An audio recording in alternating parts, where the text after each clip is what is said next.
Boss, you need to see this. Hindi ko alam kung anong larong ginagawa mo, Hazel. Pinatawag mo talaga itong mga reporters na to. Para ano? Para pagpiyastahan ng anak mo.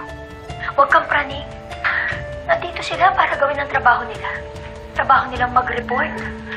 O baka nahihiya ka, malaman ng buong mundo na pinatay ng anak mo. Ako. Kailan nangyari ito? At saan? Kanina lang. Sa presinto kung saan nakadetain yung anak ni Miss Velma. Arjun, cancel my flight. And call Attorney Vital. Tell him to meet me ASAP. Okay, boss.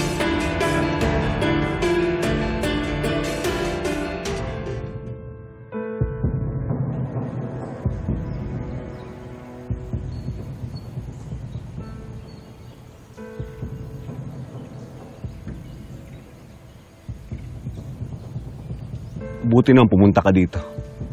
Dahil gusto kitang makausap. Anong ginagawa mo dito? Di ba pinagbawalan na kitang pumunta kay Jessica?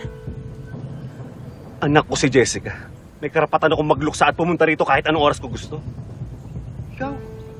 Ikaw yung walang karapatan na sumugod at saktan si Colleen. Talagang nabulag ka na ng pamilya mo sa labasan. Pinatay na nga ni Colleen si Jessica. Pinagtatanggol mo pa yung Colleen na yun? Wala akong kinakampihan. Ang sa akin lang, kunting konsiderasyon naman. Oh, sige, andun na tayo. Galit ka. Gusto mong gumanti. Pero para siraan siya sa ibang tao? Para wasakin yung loob niya? Para sirain yung pamilya ko? Hazel, mas grabe ka pa magparusa sa korte. Pamilya mo? Manuel, nagsisimula pa lang ako. Friend, tama na yan. Hazel, nanay ka rin. Ano kung kay Jessica nangyari yun? Ha? Siniraan siya sa ibang tao. Nabash din siya. Hindi na mangyayari yun. Wala na si Jessica. Patay na siya. Alam mo, kaya siguro kinuha agad siya ng Diyos eh. Para ilayo siya sa'yo dahil lagi mo siya sinasaktan. Baka walang iya mo talaga. Ha? Ay, Fred! Ikaw pa talaga. Hazel! Wait! Ano? Sasabihin mo na wala kang respeto sa anak natin. Wala kang respeto! Lagi ka ganyan. Kinakampihan mo lagi. Lagi mo sinasaktan yung tatay ko! Pinawan mo ako!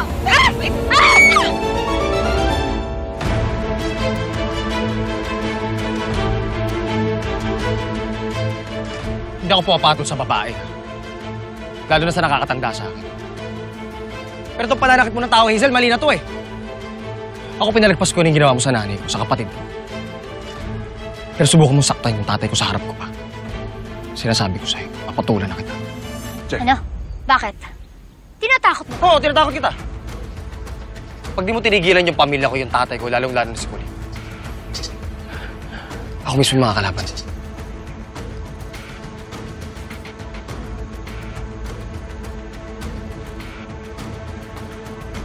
Tayo, ka na. Mag-aaksel ang tanong oras dito.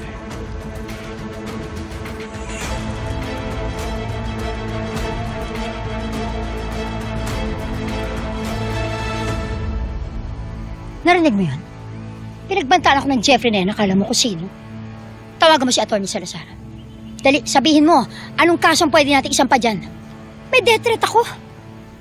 Death threat agad? Eh, ikaw nga unang nanakit kanina.